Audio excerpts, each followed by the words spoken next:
Cara, e sobre ser presidente? Desistiu? Não, eu vou ser presidente ainda. Eu vou servir... Durante o... Não, eu vou servir a... O que é o seguinte? O que é a parada? Eu tenho certeza que o que o Brasil precisa é consertar São Paulo primeiro. Quando eu falo consertar, cara, não é crítica contra o prefeito.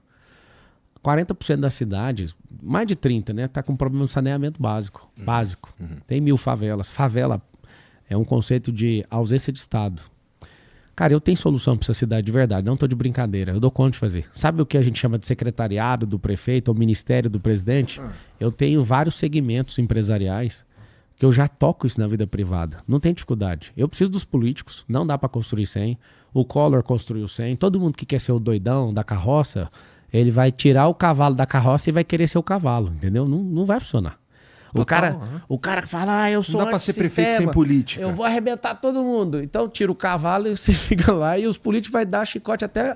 Que hora que você vai aguentar puxar uma carroça que nem cavalo puxa e você vai assumir o lugar dele? Então, assim, eu já sei o que eu tô fazendo. Eu não quis sair com os partidos, é para não dever muito, mas vai ter que compor. Não tem como esconder, só se for idiota, não dá conta de aprovar nada. Eu fiz as contas por baixo, usando a estratégia que eu usei para ser eleito deputado federal, eu vou eleger 37 vereadores, de vários partidos e do meu. Vou eleger de 7 a 8 no meu, porque assim, a minha energia está muito alta, dá para fazer. Eu vou ajudar na composição da presidência da Câmara, eu vou ter um governo que vai ser participativo, a galera vai estar dentro, os vários partidos, eu vou convidar, só vai ter uma diferença, vai ter uma imersão política, inclusive eu vou transmitir para todo mundo assistir. 5 dias me aguentando, nós vamos voltar lá na Grécia para explicar o que é política. Tirar esse negócio de... Pra quê? A esquerda daqui... O povo... Mas isso vai ser uma masterclass, porque aí é o topo de funil. Gratuito. Né? Gratuito. Tá, porque é o topo de funil, pô. Não, depois cara. Tu vai vender um negócio assim. Não vou nada. Tô zoando, vai. Sabe o que eu quero? Eu quero me libertar desse trem, cara. Todo desafio novo, você tem que romper a fase anterior. Tem 3 coisas que você precisa perceber quando a pessoa tá em mudança. É o tal do 3, cara. Melhora, mudança e transformação. A melhora é como se você batesse um perfume no cocô. Antes estava fedendo cocô, você bate o perfume, melhorou. Melhorou o perfume. É merda. Mas vai passar, o ventinho, volta. O processo de melhora tem volta. De mudança. Peguei o cocô que estava rebaixado no chão, joguei ele em cima da mesa. Ele mudou. Mas continua sendo cocô. Olha que louco. A transformação é quando anula a etapa anterior. Você pega a mesma bosta de vaca e joga na plantação. Ela virou esterco. Tem uma função. A transformação, quando o nenê nasce da barriga, esse nenê, ele nasce, nem se a mãe, se o bebê quiser voltar para a barriga, não tem como. A transformação real de uma pessoa, ela anula obrigatoriamente a etapa anterior. A borboleta, tá lá no casulo. Arrebentou, bateu asa. Não, vamos voltar lá. Não tem como, cara, já acabou essa fase. Um homem, quando vira homem, ele nunca mais vai ser um menino. Ele tem que romper com seus pais. De novo, a Bíblia lá fala, deixará pai e mãe, se tornará sua carne. O cara que fala, eu virei empreendedor, nunca mais ele aceita um salário de ninguém. Não tem como. Agora, o cara que abre, dá errado, ele volta correndo, ele não se transformou no empreendedor. Eu quero me transformar num político para não ter que voltar para mais nada. Eu já construí riqueza, não estou afim de mexer com isso. Eu já tenho programado, eu não vou nas empresas, para você ter uma noção, já tem muito tempo. Eu tenho CEOs das empresas, eu tenho presidente do grupo, eu sou CVO, já ouviu falar? Não. CVO é um cargo que o cara é o Chief Visionary Officer, é o cara que tem um cargo de mostrar a sua visão da Tu inventou esse cargo? Não. Quando você fala inventar, é uma técnica que chama autoralidade. Muita coisa eu sou autoral e todo mundo fica espantado com isso. E isso faz você valer mais. Então eu tô abrindo o jogo aqui. A invenção não é assim, é difícil alguém falar que vai inventar alguma coisa. Ele está transformando algo, ou ele está dando a pitada, ou a ênfase dele naquilo, entendeu? O ângulo dele, né? O jeito que ele enxerga. A parada do governalismo é um neologismo meu. O Antimedo, por exemplo, que é um dos meus 62. É o meu primeiro livro, né? É neologismo meu também. Eu fico caçando um jeito de pegar isso. Tem frases tipo, vá cuidar da sua vida. Não foi eu que inventei, mas parece que é minha. Vários sertanejos, posso usar essa frase na música? Tipo, acha que é minha, pô. Vá cuidar da sua vida.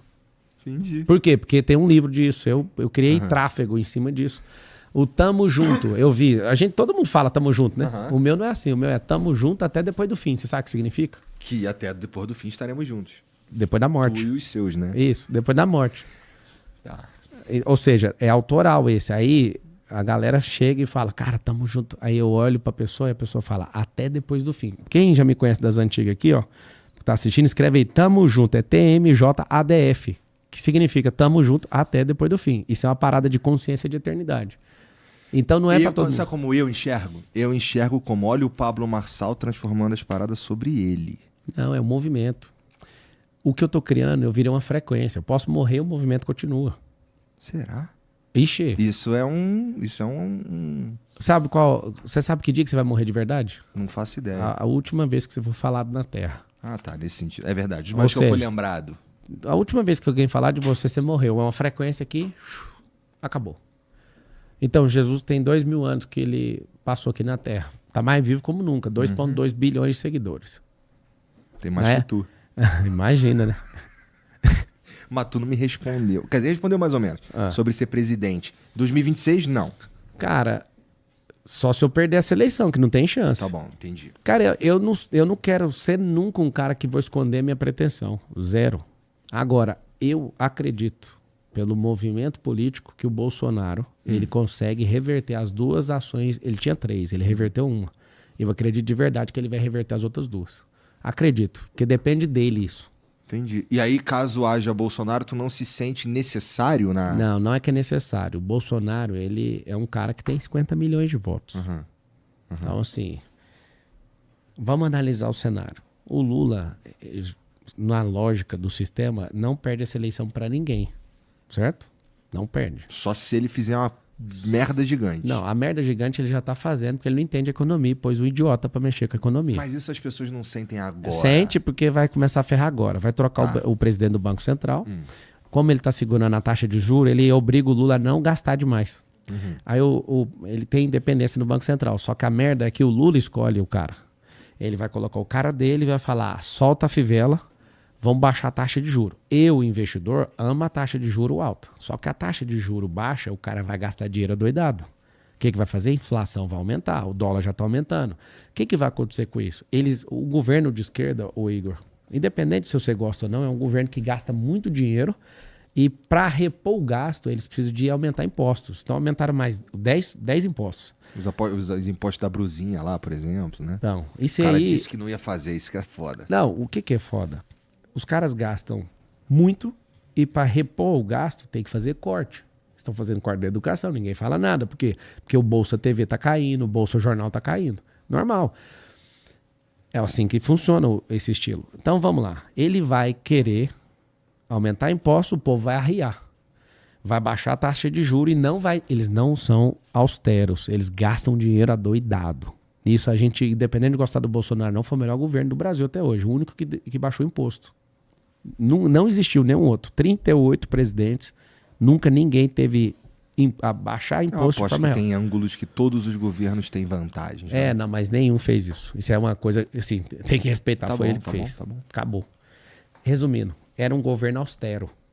Era um governo... Todo governo de direita, a priori, no mundo Bolsonaro inteiro... perdeu pra ele mesmo, porra. Se ele tivesse lidado com a pandemia diferente, ele tinha sido reeleito, por exemplo. Eu também acredito. Não só isso, mas outras coisas. Assim, mas essa talvez tenha sido Essa foi a que gerou o voto magoado, talvez. Resumindo, o Lula saindo de cadeia, entrou para disputar com o Bolsonaro e ganhou dele, é difícil alguém ganhar do Lula agora na máquina. Por que eu entrei para candidato a presidente? Porque eu sabia que o Lula ia nomear em 4 anos 31 ministros dos tribunais superiores e 2 ministros do Supremo Tribunal Federal. E para você entender como é que funciona a política, tem que ter um balanceamento entre esquerda e direita. Se desbalancear para um lado, tá todo mundo perdido. Vou te dar um exemplo. Se você coloca só pastor no parlamento, isso não seria bom. Porque eles iam deixar várias causas que eles não acreditam. Então, a diversidade no parlamento... ela é necessária. São 513 deputados e 81 senadores. Então tem que ter um cara que é feirante mesmo. Galera grila. O que esse feirante tá fazendo aqui? Para defender a causa do feirante. O que esse homossexual, esse LGBT, tá para defender a causa do LGBT? O que esse outro tá fazendo aqui? O que os caras, delegado? A esquerda odeia delegado, crente, esse povo, porque eles querem monopolizar a política. Esse é o objetivo final deles. Todos querem monopolizar a política. Não, pior que não. Os caras de direita que eu conheço, eles não querem monopolizar. Eles querem que a gente tenha liberdade. Eu tô falando dos que eu conheço. Tá bom. Tem maluco para tudo. Só que a briga ficou tão acirrada que o negócio é nós contra vocês e não quero nem saber o que você pensa. Eu já sou diferente. Eu assim, cara, eu defendo princípio, valor e propósito. Se você não gosta de mim igual você tá demonstrando, eu quero que você tenha liberdade para falar isso para mim, cara. Que papo agradável. Obrigado pela oportunidade. Tá agradável o papo. Então, você tá falando na minha cara, olha que massa. Eu quero manter a sua liberdade e quero ter a minha para fazer isso. Não, eu quero ouvir de você o que você tem para me dizer sobre o que eu penso. Isso. Porque se a gente concordasse em tudo, seria inclusive chato. Pois é, agora pensa. Um ser crítico não concorda com tudo que o outro faz, porque a gente tem histórico diferente, a gente tem valores diferentes, a gente tem propósito diferente, isso é normal. Agora, eu quero manter, número 1, essa liberdade. Eu quero continuar falando o que eu penso. Ah, vai te processar. Eu sou processar. Enquanto tiver capinha inchada, a gente tá aqui nativa. Não vou arregar. Então, assim, tá tendo coisas absurdas, decisões absurdas, tipo derrubando a minha conta. O ex-ministro do STF falou que é exagero. As plataformas falou que eu não quebrei regra nenhuma. Eu queria muito saber o que o Alexandre de Moraes diria disso daí. É uma boa hora para perguntar isso para ele. Alexandre de Moraes, o que você acha? Às vezes o ministro, geralmente, se for seguir o ordenamento interno do Supremo Tribunal Federal, ele não pode falar fora dos autos. Total. Não deveria, inclusive. Você vê que mas acontece umas paradinhas, né? É, porque ele não tem que ter opinião fora dos autos. E assim, meio que, como radicalizou demais a política, acabaram politizando a corte por conta disso. Isso é muito ruim. A corte ficou política e legislativa, 2 coisas que ela não pode fazer. A Suprema Corte deveria defender a Constituição e não mexer com política. Mas tu acha que eles fazem isso como entidade ou vamos lá, é puxado por alguém específico? Cara, como o cenário no Brasil, aos 200 anos atrás, até agora, vem seguindo uma constante de obediência e tudo, o sistema não estava preparado para ver um Bolsonaro fazer o que ele fez. Então, o que está acontecendo é meio que um antídoto para não acontecer de novo. Então, tem o exagero do pós-Bolsonaro, que não tem nada a ver com ele. Mas o pós-Bolsonaro meio que trancar assim, não vamos deixar isso acontecer nunca mais. O sistema claramente colocou o Bolsonaro para fora. Usando os meios, né? Alguns de forma truculenta. Só que isso é resposta. Por isso, uma pessoa que quer mudar o país, ela não pode chegar metendo o pé na porta. Ela tem que, ela tem que formar a gente. Pra você hackear um sistema, você não pode avisar, estou hackeando o sistema. O cara vai meter o tiro em você, cara. Você quer realmente mudar um sistema? Forme gente. E gente que tem o mesmo propósito e vai crescendo. Concordo. E uma das principal maneira de fazer isso aí, na minha opinião, de escolher políticos bons para que a gente tenha boas opções, inclusive, é educação. E aí acho que a gente fala a mesma língua aí. Eu não sei se no método, mas que a educação é o caminho, eu concordo. Acho interessante.